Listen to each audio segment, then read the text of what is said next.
लगी थी, भूख लगी थी और आत्मा यीशु मसीह को परखने के लिए जंगल में लेके गया कि 40 दिन 40 रात उन्होंने उपवास रखा। फिर उन्हें भूख महसूस हुई। वचन में ऐसा लिखा है, परमेश्वर के पुत्र थे यीशु मसीह, साक्षात परमेश्वर था, पर वो मानव का भी रूप लिए था, इसलिए भूख का अनुभव हुआ, भूख का एहसास हुआ। आत्मा यीशु मसीह को जंगल में परखने के लिए ले गया कि इब्लीस से उसकी क्या हो, परीक्षा हो। क्या हो? परीक्षा। और जब इब्लीस के सामने यीशु मसीह गए तो यीशु मसीह से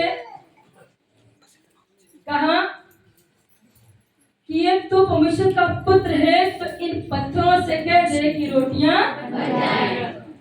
क्या बन जाए? रोटियां बन जाए। इब्लीस कह रहा है कि यदि तू परमेश्वर का पुत्र है तो इन पत्थरों से कह दे रोटियां बन जाए। पर यीशु मसीह ने क्या कहा, किसी को मालूम है?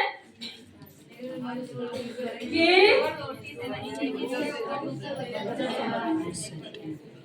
यीशु मसीह ने कहा कि मनुष्य केवल रोटी से ही तृप्त नहीं रहता, जीवित नहीं रह सकता है, बल्कि परमेश्वर के मुख से निकले हुए हर वो वचन से जीवित रह सकता है। क्या बोला? परमेश्वर के वचन को यीशु मसीह ने बोला। क्या बोला? परमेश्वर के वचन को बोला। जब इस बात को कहने से शैतान की दाल नहीं गली तो फिर यीशु मसीह को एक पवित्र नगर में ले गया और वहां पे खड़ा किया और कहा कि ये तो परमेश्वर का पुत्र है, तो अपने आप को ऊपर से नीचे गिरा दे और परमेश्वर के स्वर्गदूत तुझे हाथों हाथ उठा लेंगे और तुझे ठेस लगने। फिर प्रभु यीशु मसीह ने कहा, वचन में लिखा है, तू अपने परमेश्वर की परीक्षा, तू अपने परमेश्वर की परीक्षा। इससे भी शैतान का जब जीना भरा तो उसने एक बढ़िया वैभवशाली जगह पे ले गया जहाँ पे खूब चीजें सुंदर दिखाया कि देख, यदि तू इन सब चीजों के सामने जहाँ पे खड़ा है मुझे दंडवत करे तो मैं ये सब वैभव राज्य सब कुछ तुझे दे दूंगा। तो यीशु मसीह ने क्या कहा? वचन में लिखा है कि तू अपने परमेश्वर यहोवा को छोड़ और किसी को दंडवत केवल उसी की उपासना। तब शैतान वहां से चला गया और स्वर्गदूत उसकी सेवा करने, क्या करने लगे? सेवा। इसका मतलब जब आपके चुने परिस्थितियां होती है तो परमेश्वर की उपस्थिति होती है, होती है, होती है, नहीं होती है?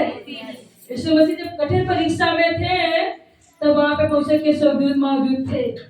और सबसे अच्छी बात लगती है मालूम है, जब हम आपके जीवनों में परिस्थितियां आती हैं, उतार चढ़ाव आता है, तकलीफें आती हैं, घटे में होते हो, आप लोग कमी में होते हो, तो क्या आप उस परमेश्वर के वचन को बोल रहे होते हो या अपने जीवन में फुड़फुड़ा रहे होते हो? इस परमेश्वर के वचन को बोल रहे होते हो तो अपने जीवन के हर एक क्षेत्र में आप विजयी होते चले जाते हो। यदि आप फुड़फुड़ा रहे होते हो तो समस्याओं का शिकार बनने का चांस रहता है। इसीलिए वचन में लिखा है, वचनों को याद करें।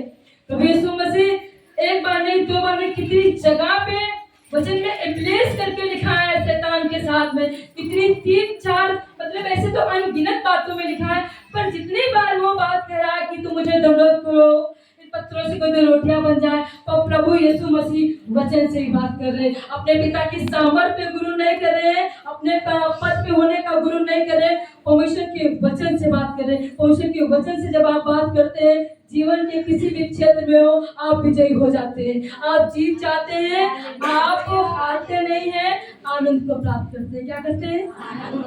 आनंद को प्राप्त करते हैं। इसलिए जब भी परिस्थितियां आए तो परमेश्वर के वचन को बोले, वचन को बोले, वचन को बोले।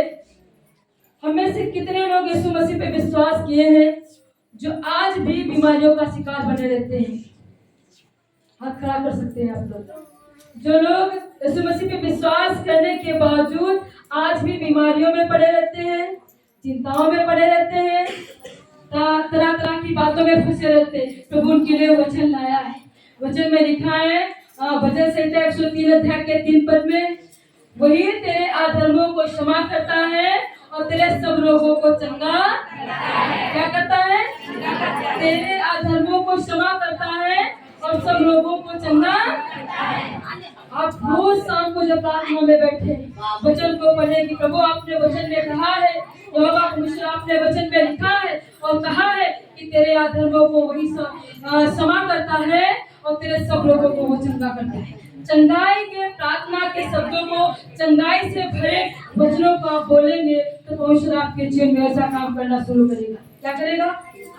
जैसा आप बोलेंगे वैसा काम करना परमेश्वर आपके जीवन में शुरू करेगा। इसीलिए हमने इस वचन से सीखा है कि जब जब यीशु मसीह से और शैतान ने गिराने की बात सोचा, फंसाने की बात सोचा, और प्रभु यीशु मसीह ने अपने पद को होने का रुतबा नहीं दिखाया। उन्होंने सीधे पिता के वचनों को बोला और पिता के वचन कहे हुए दुष्ट के अंदर तीर के समान लगते हैं।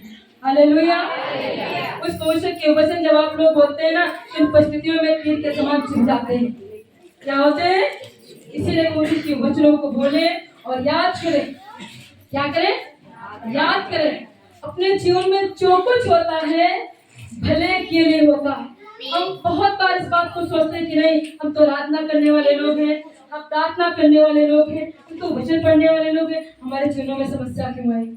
मालूम एक स्टोरी पढ़ रहे थे, एक चिड़िया ने बहुत मेहनत से घोंसला बनाया और ऐसी जगह घोंसला बनाया था, बहुत अच्छी जगह कि उसका टूटे नहीं, उसके बच्चे कोई खा नहीं सके, कोई कुछ कर नहीं सके। पर अचानक चिड़िया अपने बच्चों के साथ बैठी थी और अचानक आंधी आई और उसका घोंसला वहां पे टूट गया। और वो चिड़िया इस बात से परमेश्वर से शब्दों में ऐसे लिखा था कि क्या मेरे बच्चों को घर बनाया था, मेरे बच्चों के लिए उस घोंसले को तोड़ दिया। तो वचन में परमेश्वर में सिखाते हैं कि जो भी मैं तेरे विषय में सोचता हूँ हानि के लिए, सब लाभ के लिए, कुशल के लिए, वचन में लिखा है कि जो कल्पना मैं तेरे विषय में करता हूँ या सोचता हूँ हानि की नहीं वरन सब कुशलता की है। जैसे ही आंधी चली और जब पलटा तो उस घोंसले से सब निकला। क्या निकला? यदि आंधी नहीं आती हो सकता वो सब उसके बच्चों को खा डालता। तो उसे जो भी करते हैं आपके जीवनों में अच्छा करते हैं। अच्छा, हर वो पिता अपने पुत्र के लिए अच्छा सोचता है, उस पिता से बढ़कर सामर्थ्य परमेश्वर हम आपके बारे में अति अच्छा सोचता है। अति अच्छा, बहुत अच्छा। इसीलिए जब जीवन में कुछ भी ऐसा होता है तो बस सच में परमेश्वर जो करते हैं आपकी भलाई के लिए करते हैं, आपकी उन्नति के लिए करते हैं और अपनी महिमा के लिए करता है। तो इन बातों में प्रभु आप सबको बहुत आशीष है। प्रभु को